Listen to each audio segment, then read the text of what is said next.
भक्त उदार भक्त विष्णु चित्त कई सौ वर्ष पहले दक्षिण भारत में उत्पन्न हुए थे।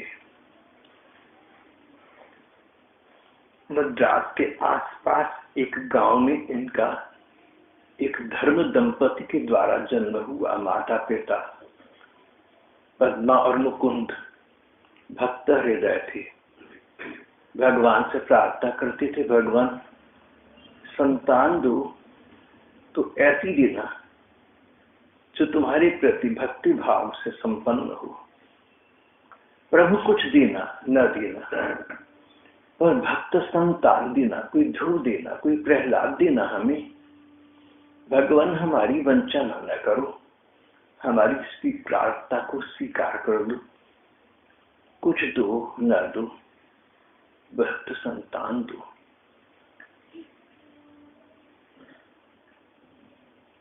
पद्मा मुकुंद भगवान से कभी मंदिर में जाकर कि अब कभी अपने घर के मंदिर में सामने बैठकर, कभी परस्पर वार्तालाप में, तो कभी मन ही मन भगवान विष्णु से ये प्रार्थना किया करते। चतुर्भुज भगवान विष्णु, भगवान विष्णु के 4 हाथ हैं, शंख चक्र गदा और पद्म लिए रखते हैं। उनका जीवन ही प्रार्थना में बन गया। प्रार्थना बहुत सार्थक थी, सच्चे मन से हृदय से निकली थी। सच्चे मन से हृदय से निकली प्रार्थना को प्रभु स्वीकार करते हैं। ये बात अचानक विचार में आया। अपनी आत्मकथा में विंस्टन चर्चिल ने लिखी हुई है। विंस्टन चर्चिल इंग्लैंड के वॉर प्राइम मिनिस्टर थे। 1939 से 1945 तक 6 साल विश्व युद्ध दूसरा हुआ।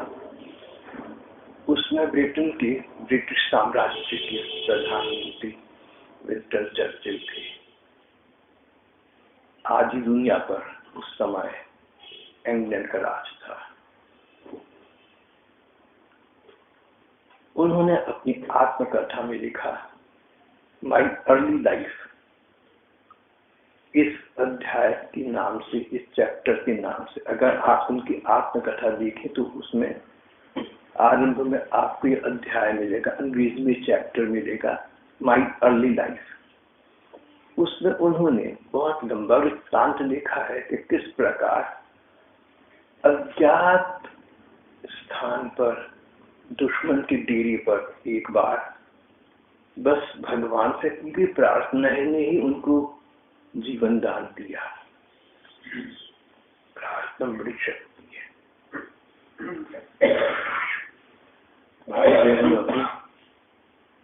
भाई बहनों को चिंता व्याप जाए ना, कोई कष्ट व्याप जाए, कोई समस्या आ जाए, तो तुम प्रार्थना का आश्रय लेना। प्रभु तुम्हारी प्रार्थना को फलीभूत करेंगे। पद्मा मुकुंद बारंबार धारा प्रवाह भगवान से प्रार्थना करते रहते भक्त संतान के लिए। संतान भक्त हो तो धर्म ग्रंथ कहते हैं अगली पिछली अनेक पीढ़ियां तर जाती हैं। प्रहलाद भक्त थे, पिता दुष्ट थे, भगवान को मानते नहीं थे।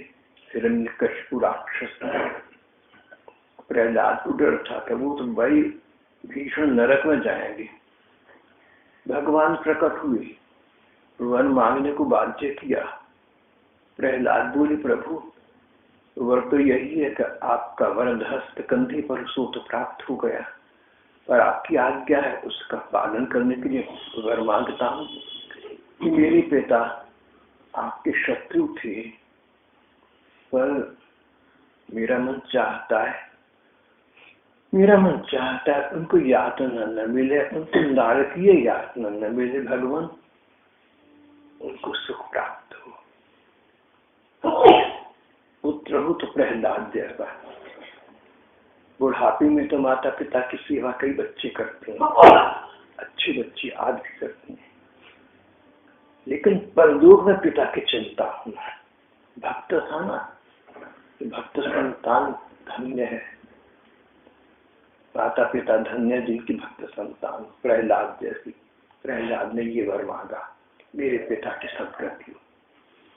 भगवान मुस्कुराई, बोले प्रहलाद भैया तूने वर ही मांगा तो बच्चों जैसा वर मांगा। अरे जिसकी तेरे जैसी भक्त संतान हो उसकी तो अगली पिछली अनेक पीढ़ियां पहले ही कर जाती हैं। अच्छा, उसी समय भगवान ने प्रहलाद को दिव्य दृष्टि बोली, सामने देख क्या है। प्रहलाद ने देखा उसके पिता हिरण्यकशिपु एक दिव्य विमान में, एक अलौकिक विमान में आकाश में स्वर्ग की ओर जा रहे हैं। उनको सूक्ष्म दिव्य देह प्राप्त हो गया था। भक्त संतान की बड़ी लाभ है। पर मुक्ता मुकुंद इसलिए भगवान से, पद्मा मुकुंद भगवान से भक्त संतान की यात्रा इसलिए नहीं चाहते थे कि उनकी सदगति तो उनकी थी, निश्चित थी। भक्त हो संसार में, भक्त परंपरा का प्रचलन हो संसार में, भक्ति भाव से, भगवान के प्रति भाव से ही संसार में कुछ प्राप्ति हो सकती है। तब ये बात सत्य थी और आज ये बात ही सत्य है। आज तो इसकी बड़ी अधिक आवश्यकता है। आज के संसार में जिस प्रकार के क्लेश, कष्ट, तनाव चल रहे हैं, इनका एकमात्र उपाय भगवान की प्रति भक्ति भाव, उनमें विश्वास और उनसे की गई प्रार्थना है। धर्म प्राण दंपति की इच्छा पूर्ण हुई। विष्णुचित्त नाम की इस संतान का उनके यहाँ जन्म हुआ। नाम विष्णुचित्त भी बाद में रखा गया, इसलिए कि देखा कि ये बच्चा जैसे बड़ा होता गया भगवान विष्णु का स्मरण करता रहता था।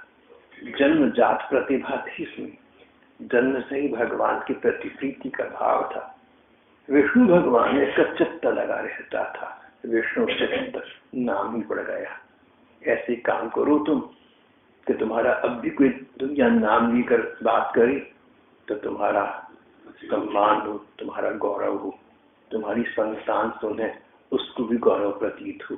ऐसे काम तुम अब भी कर सकते हो, बड़ी उम्र में भी कर सकते हो।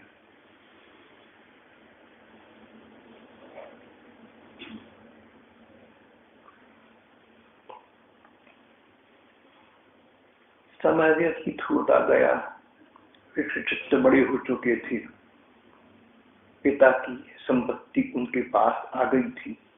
उन्होंने संपत्ति बेच डाली, बदले में सुंदर उपजाऊ भूमि खरीदी, सुंदर बगीचा लगाया, उसमें भगवान का नाम लेते हुए फूल चुनते, सुंदर हार गूंथ कर भगवान को धारण कराते, फिर अपने गूंथे हुए हार पहने हुए भगवान को देखकर मुग्ध होते, प्रसन्न होते। भगवान के प्रति वस्तु समर्पित करो तो ऐसा न सोचना कि पुण्य कर्म तो के चलो चलते हैं, थोड़ी देर उसका ध्यान करना, उसको निहारना। अगर भगवान सामने हो, भगवान की श्रीमूर्ति सामने हो, घर पर हो या मंदिर में हो, तो मुग्ध होकर भगवान के प्रति कृतज्ञता प्रतीत करते हो उसको निहारते रहना, उसका अवलोकन करते रहना, उसको देखते रहना। भगवान प्रसन्न होंगे, भगवान प्रसन्न होंगे तो अप्रसन्न संसार भी तुम्हारा कुछ बिगाड़ न सकेगा।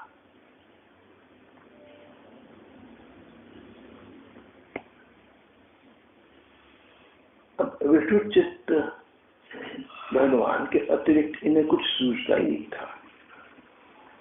एक बार रात का समय था, विष्णुचित्त बहुत देर तक भजन ध्यान करने के बाद विश्राम कर रही थी।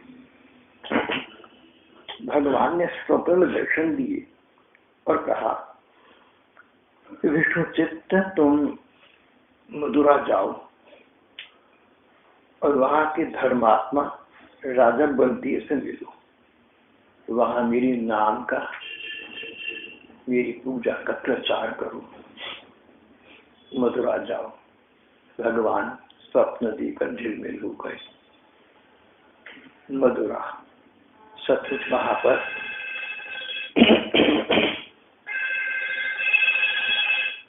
मदुरा में सचमुच ऐसा प्रसंग चल रहा था।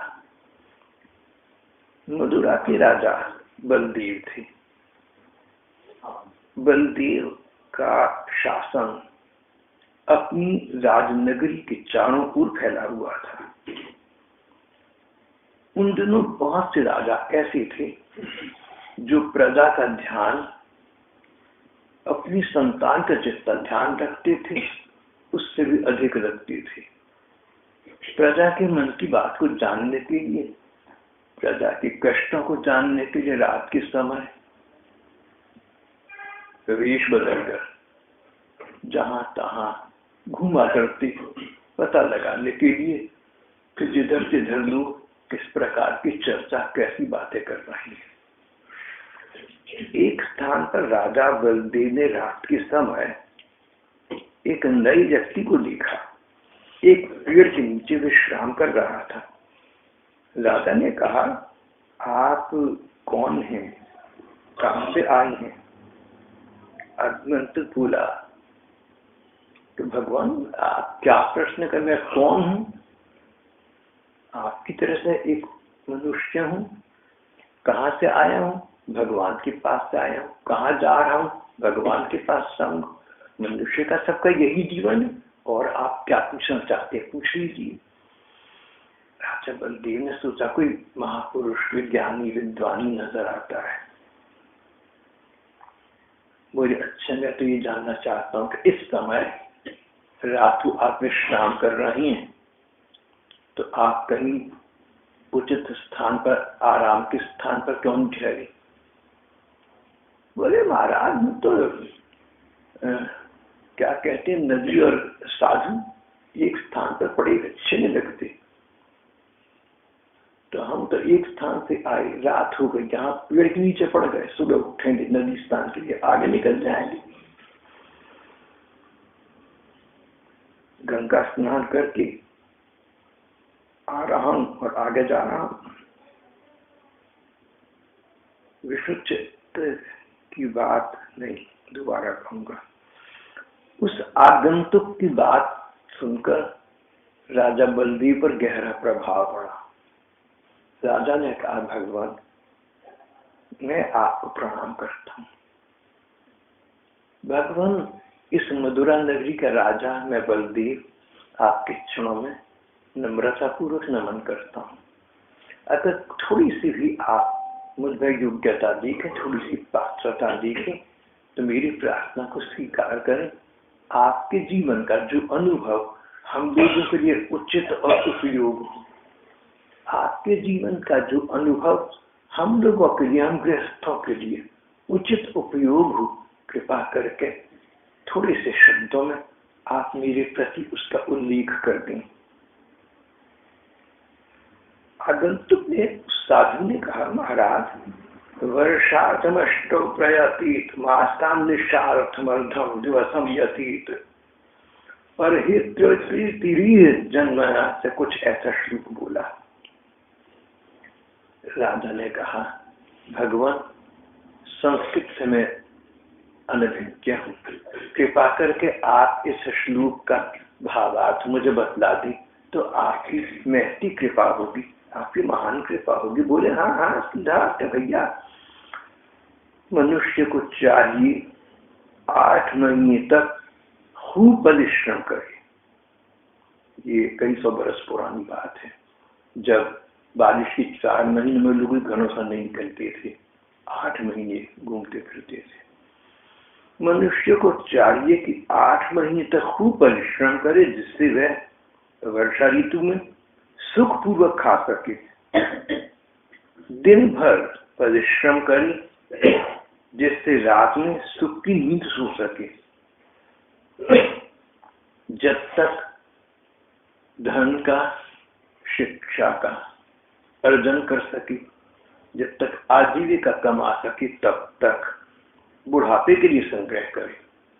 छोटी उम्र में मेहनत इतनी कर देना कि बुढ़ापे के लिए तुम्हारा संग्रह कुछ हो जाए, तुम्हें किसी दूसरे का मुंह देखना न पड़े।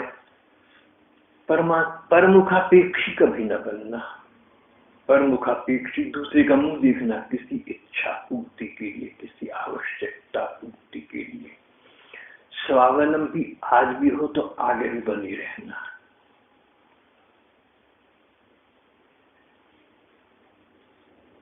तो अपनी उम्र रहते रहते बुढ़ापे के लिए भी संग्रह कर देना।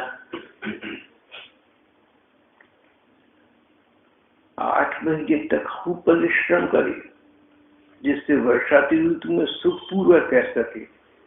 दिन भर परिश्रम करे कि रात में सुख की नींद सो सके। छोटी उम्र में ही संग्रह करे, बुढ़ापा चैन से कट जाए। और अंतिम बात, सबसे महत्वपूर्ण, इस जन्म के रहते रहते, इस जीवन के रहते परलोक की एक कमाई कर लेना। जैसे पहली 3 बातें आपको ठीक लगी होंगी, उससे कहीं अधिक ठीक बात चौथी है। आगंतुक साधु ने कहा, महाराज जब तक ये जीवन है क्या पता कब तक है। पानी का बुलबुला, जब तक ये जीवन है संसार के सुख दुख आते जाते रहेंगे, ऋतु परिवर्तन होता रहेगा, पर जीवन कब तक है कौन कहे। जीवन रहते रहते अगले जन्म के लिए, अगले जन्मों के लिए, परलोक के लिए, भगवान की प्राप्ति के लिए अभी प्रयत्न करना। अभी समय है, और ये जो समय, इस समय तुम्हारे हाथ में यही है। 9 दिसंबर 2012 का समय कल को नहीं होगा, कल को 10 दिसंबर हो जाएगा। और 10 दिसंबर किसके लिए कैसा होगा कौन कहे। आज ही कर लूं। और आज करने का मतलब 9 बजे नहीं है। आज करने मतलब अभी इसी समय 8:56:27 इसी क्षण आरंभ कर दो। मन ही मन चिंतन आरंभ कर दो, विरल ले लो, प्रतिज्ञा कर लो कि एक एक क्षण भगवान के स्मरण में जहां तक हो सकता बिताएंगे। नहीं बिता सको ना, काम 10 होती है, दायित्व तो बहुत है, कोई बात नहीं। तुम्हें ये दुख हो मन में, अरे इतने काम है कि नाम नहीं ले सकते, तो ये दुख भी भगवान का स्मरण है। पर तुम जीवन में जब स्वास्थ्य ठीक है, 2 पैसे पास हैं, आसपास वातावरण तुम्हारी अनुकूल है, ऐसा सुखपूर्वक, ऐसा नाचते गाते आगे बढ़ो, मानो कि डरबी लॉटरी निकल आई और तुम लेने जा रहे हो, तो ये ठीक नहीं थी। ये तो बात ठीक नहीं है। बीच बीच अंग्रेजी बोल के तो पुरानी आदत पड़ी हुई है ना, पुरानी खराब आदतें हैं, जाती नहीं आती। हैबिट्स डाई हार्ड, अंग्रेज ने एक फिक्रा पढ़ा था। मैंने आपसे कहा था ना, मैं चिरकाल तक अंग्रेजी का विद्यार्थी रहा हूं, इतना कि अंग्रेजी से प्रेम हो गया। अंग्रेजी के प्रति ये आसक्ति आज भी नहीं जाती।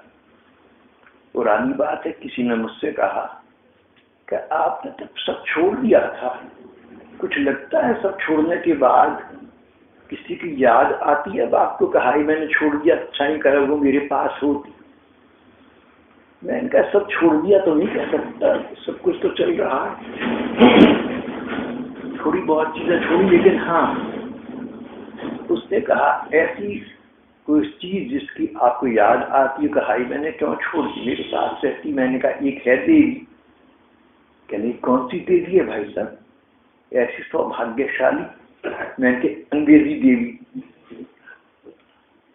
अंग्रेजी बोलते तो बड़ा मजा आया करता था। अब हिंदी संस्कृत का धर्म ग्रंथ और भक्ति का वातावरण बन गया, तो वो स्पर्श ही नहीं रहा, अंग्रेजी छूट गई। 76 से अंग्रेजी बोलने का मौका ही नहीं मिलता। तो एक बार मुझे एक अधिकारी ने कहा कि मैंने कॉलेज में जाकर बोलना है, वहां पर सबके लिए पता नहीं किस विषय पर वार्ता होगी, आप चले तो बहुत अच्छा है। मैंने कहा क्या होगा, बोले भाई सब अंग्रेजी में कुछ भाषण देनी है, मैंने कहा क्या मुझे भी 10 मिनट बोलने का मौका मिलेगा? पहली बार शायद मैंने ऐसा खुद कहा। बोले हाँ जी, आपको तो जितना चाहो। तो मैंने कहा इंग्लिश बोले, मैं कहा चलो चलता हूँ। और मैं अंग्रेजी का आसक्त प्रेमी कॉलेज गया, और जब अंग्रेजी बोला तो मेरी नशा थोड़ा सा शांत हुआ। व्यसन लगाना हो तो भगवान के नाम का लगाएं, नशा लगाना हो तो नानक वाला। नाम खुमारी नानका, नानक को नाम की खुमारी थी। मीरा को गिरधर नागर की खुमारी थी। चैतन्य महाप्रभु को ब्रज के ठाकुर की बीमारी थी। गोपिकाओं को वृंदावन बिहारी की, वृंदावन बिहारी का रोग लगा हुआ था। तो व्यसन लगाना हो, नशा लगाना हो तो ऐसा लगाएं।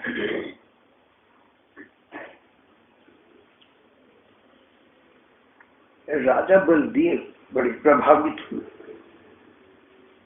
बोले ब्राह्मण देवता, मुझे लगता है आप कोई उच्च कोटि के संत हैं, और आपको भगवान ने मेरे जैसे राजा के लिए, मेरे जैसे गृहस्थ के लिए, हम तो विषय भोगी जीव हैं, विषय विष का पान करते रहते, दुनियादारी में फंसे रहते हैं।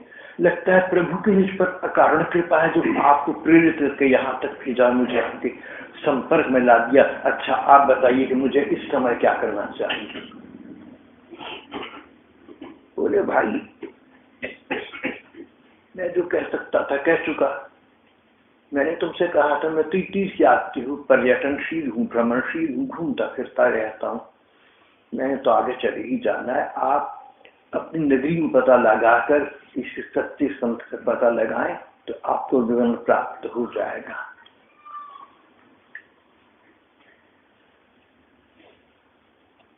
स्वामी चिन्मयानंद जी महाराज थे मद्रास में, अमेरिका गए हुए थे, अच्छे अंग्रेजी बोलते थे, अंग्रेजी का बड़ा आदर है। भक्ति वेदांत स्वामी जी थे, इस्कॉन के पहले प्रवर्तक। संसार के लाखों करोड़ों लोगों को, इंग्लैंड और अमेरिका के लोगों भगवान कृष्ण में लगा दिया। कहते हैं कि जब मैं इंग्लैंड में, अमेरिका नहीं गया था, हिंदुस्तान में बंबई में था, तो पैदल चलता था, 20-20 लोगों से घरों में जाकर मिलता।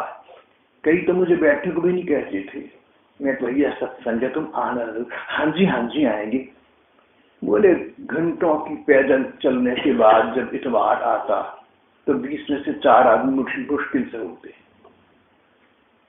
अमेरिका गए, वहां बड़ा स्वागत हुआ, अखबार में नाम छपा, हिंदुस्तान से महात्मा आएंगे, छा गए हैं। वापस बम्बई आए, उनको एयरपोर्ट पर लेने के लिए आधा बम्बई मौजूद था। कहते हैं वाह धन्य है अमेरिका, तू धन्य अंग्रेजी तू। तब उन्होंने भक्ति वेदांत स्वामी जी ने इस्कॉन की स्थापना की, अंतरराष्ट्रीय कृष्ण चेतना संस्था या जो भी नाम है।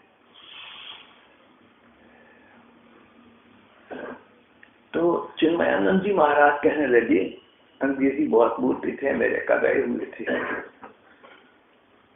उन्होंने कहा कि तुम अच्छी काम करो, अच्छी बातें करो, भगवान का नाम लो, बहुत कुछ बताया कैसे करें। कईयों ने कहा जी कैसे, हाउ टू।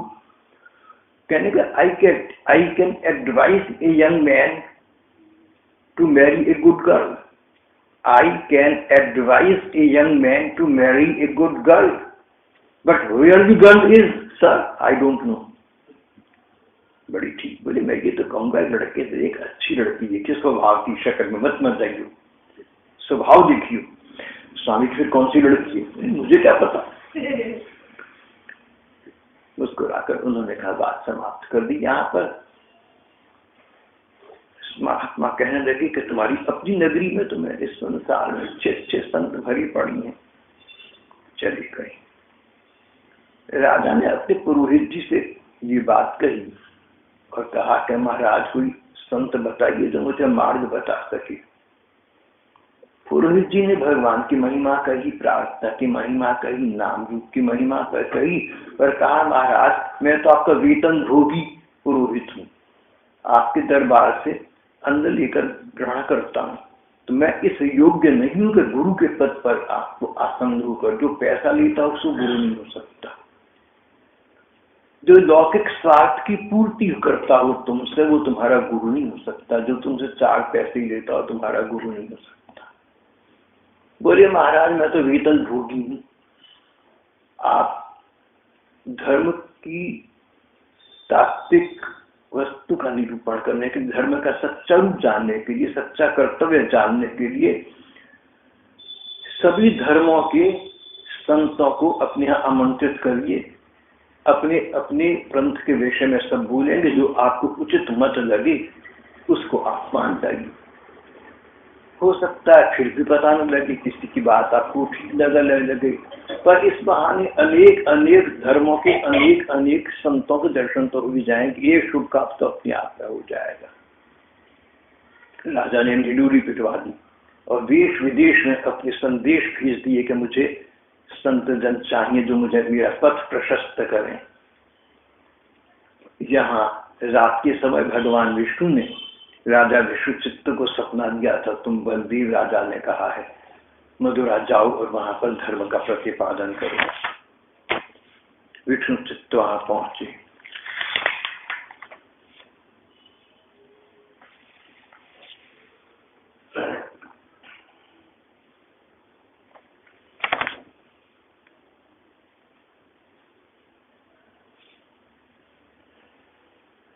विष्णुचित्त ने विद्वानों की मंडली में भगवान के साकार रूप का प्रतिपादन किया। भगवान निराकार भी है, भगवान साकार भी है। निराकार भगवान की उपासना करना कठिन है, लेकिन जो रूप आंखों के सामने नेत्रों की परिधि में आ सके आसान है। भगवान तो निराकार है, पर आकार लेकर, अवतार लेकर इसीलिए तो आते हैं कि उनके रूप को आप सुन सके, देख सके, पढ़ सके और उसका ध्यान कर सके। भगवान ध्यान से प्राप्त है। नाम का जप और रूप का ध्यान दो तत्व वस्तु है जो संसार के सागर से तुम्हें पलायन करने, पार करने के लिए नौका है। इनका आश्रय ग्रहण करो।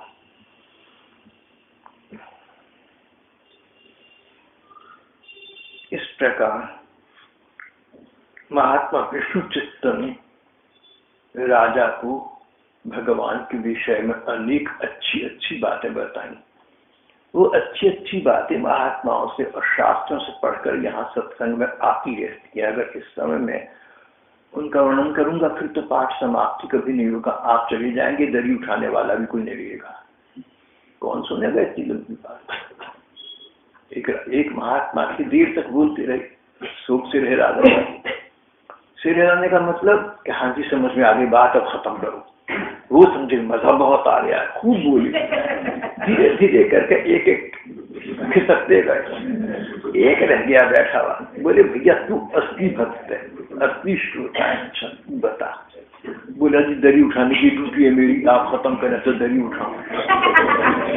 तो देखो भाई वो स्थिति मैं नहीं चाहता लाना, इसलिए हम आगे प्रसंग में आगे बढ़े जाती कथा आगे करते हैं।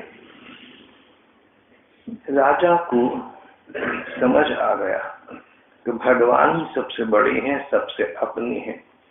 भगवान का स्मरण करना, भगवान से प्रार्थना करना, मन ही मन या उनकी श्रीमूर्ति के सामने उनसे कहना कि भगवान मैं तुम्हारा हूँ, जैसा भी हूँ, मेरा जो कुछ है इस दुनिया में दूसरी दुनिया में सब तुम्हारा है, इसको स्वीकार कर लो।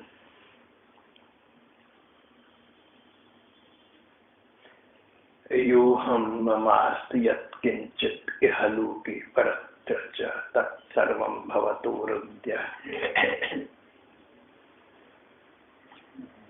यो हम जैसा मैं हूँ, ममास्त यत्किंचित् जो कुछ मेरे पास है, इहलोके इस दुनिया में, परलोक च या दूसरी दुनिया में, इस इहलोके परत्र च तत्सर्वं वो सब का सब मैं तुम्हें समर्पित करता हूँ। मेरे ठाकुर से स्वीकार कर लो। बस ये प्रार्थना ठाकुर से करते रहो, जब याद आ जाए प्रार्थना करने लगो। नियम बना लो तो बहुत सुंदर है, भगवान प्रसन्न होंगे। If God be with us, who can get next? New testament में यीशु, प्रभु यीशु ने कहा भगवान प्रसन्न है तो सारा संसार भी अप्रसन्न हो तो तुम्हारा बिगाड़ नहीं कर सकता, और भगवान अप्रसन्न है तो सारा संसार प्रसन्न होकर तुम्हें मानता हो तुम्हारा कुछ नहीं कर सकेगा। ये विचार हमारे हिंदुओं के महात्माओं ने बार बार दिया है, बार बार दिया है। भगवान पर विश्वास रखना, भगवान की आराधना करना, नाम की रट लगा लो, नाम की रट लगा लो। प्रेम अवतार प्रभु चैतन्य देव कहते थे भगवान का नाम लो ना, जप करो राम राम हरि हरि कृष्ण कृष्ण हरि हरि। तो ऐसे करना क्या कोई व्यक्ति आसपास कहीं है तुम उसको पुकारते हो, पता है कि आसपास है, पुकार सुने का आ जाएगा, विश्वास है तो पुकारते हो। अगर पता हो कि आसपास कहीं नहीं है तो पुकारोगे नहीं, पता है कि आसपास है तो पुकार लोगे। भगवान तो सर्वत्र सारी में है, सर्वतः पाणिपादं तत् सर्वतो शिशिरोमुखम सर्वतः श्रुतिमल्लोके सर्वमावृत्य तिष्ठति। तेरे तेरे ठीक है, बदल इसको याद है जी, सारी गीता इससे पूछ लेता हूँ। 13वें अध्याय का गीता का 13वां श्लोक, गीता 13वां अध्याय 13वां श्लोक। भगवान सारी में, सारी अंत सारी में। उन भगवान को जब नाम लेकर पुकारो तो ऐसे पुकारना कि समीपस्थ अवस्थित है, सुन रहे हैं, आ जाएंगे अभी। एक महात्मा थे, उनका मुझे नाम याद आ रहा। वृंदावन के पास नदी के किनारे एक झोपड़ी में पड़े रहते थे। दिन के समय झोपड़ी का दरवाजा बंद रखते, कहीं कोई श्रद्धालु आकर भजन में विक्षेप न डाले। रात के समय जब लोग बंद कर देते अपने झोपड़ी का दरवाजा पूरा खोल देते। अरे नाम लेता हूं, क्या पता सुनकर भगवान कब आ जाएं। भगवान तो सुन रहे हैं, पर जब मेरी सच्ची पुकार निकलेगी वे अंदर आ जाएंगे तो दरवाजा बंद ना हो। अपने दिल के दरवाजे खुले रखना, भगवान का क्या पता उसमें कब पदार्पण हो जाए।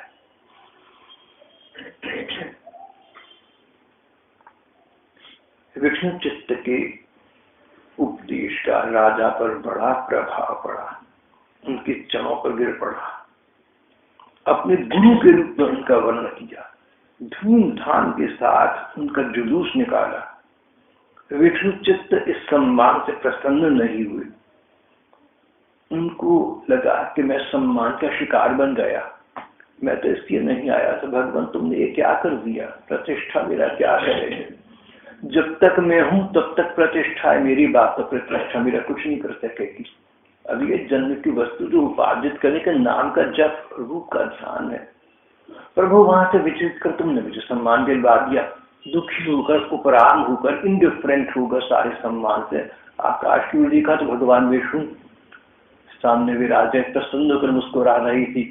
बोले अरे तेरे सम्मान से मैं खुश हो रहा हूं, तेरे सम्मान से प्रसन्न मैं, मेरे भक्त का मान हो रहा है। तुम्हारा लड़का कोई डीसी लग जाए, कोई कमिश्नर लग जाए, बड़ा आदमी बन जाए, तुम्हारा सम्मान, तुम प्रसन्न होगे। भक्त के सम्मान से भगवान प्रसन्न होते हैं।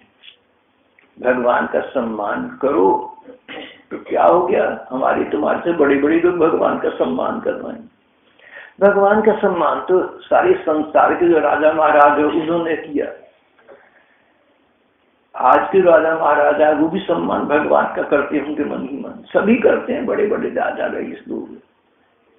और भगवान तो सम्मान से परे हैं, करो न करो क्या फर्क पड़ता है, भगवान तो अपने स्थान पर है। लेकिन भगवान ने कहा कि मेरे भक्त का सम्मान हो, उसकी शोभा यात्रा ना निकले तो मुझे सुख नहीं मिलता। तेरी शोभा यात्रा निकल गई, तेरा सम्मान हो रहा है। ये तेरा सम्मान नहीं, मेरा सम्मान, तू मेरा भक्त है इसलिए कर रही है। मैं तुझ भक्त का सम्मान देखने के लिए यहाँ पर आकाश में आ गए हूँ। सबको नहीं दिख रहा, केवल तुझे दिखा। विश्वचित्त का मन पुलकित हो गया, प्रमुदित हो गया, प्रसन्न हो गया।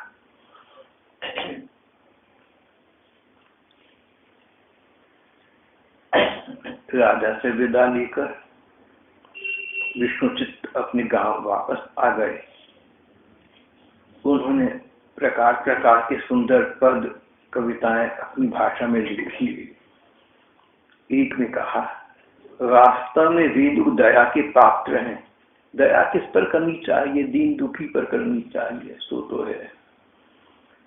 पर भक्ति मार्गी कहते हैं दया किस पर करनी चाहिए? दया के पात्र वेद को जो भगवान का नाम नहीं लेते, भगवान का स्मरण नहीं करते। उन्होंने अपनी मां को जन्म लेते समय व्यर्थ ही कष्ट दिया।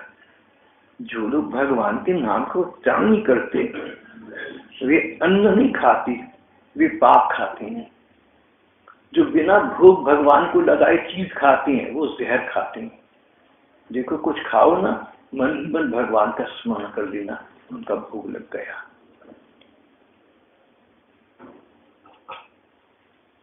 सर्वतोमुखी भगवान का मुख सब जगह है। जहां तुम्हारी श्रद्धा है, जहां हमारा भाव है, वहां भगवान का मुखड़ा है।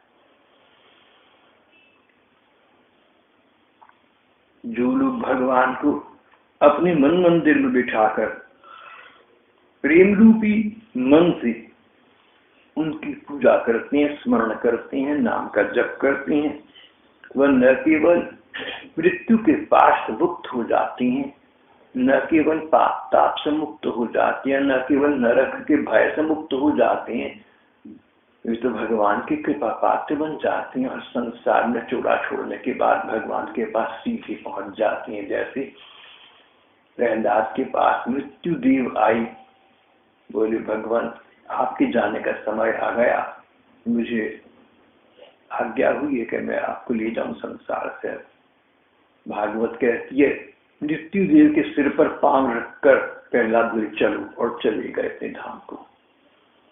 सिर पर पांव रखकर, यानी बिना चिंता ही, निष्पक्षपात, निश्चिंत निर्भय होकर चले गए।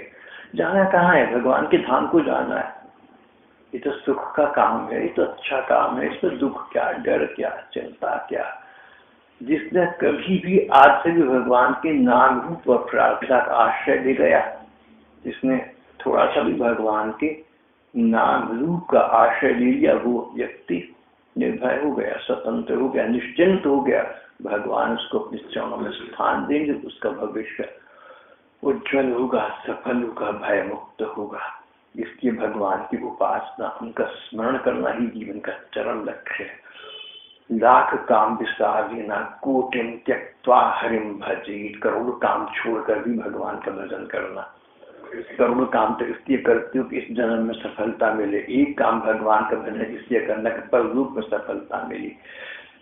कोटिम त्यक्त्वा हरिम स्मरेत। यहाँ पर आज का पाठ प्रसंग समाप्त हो जाता है।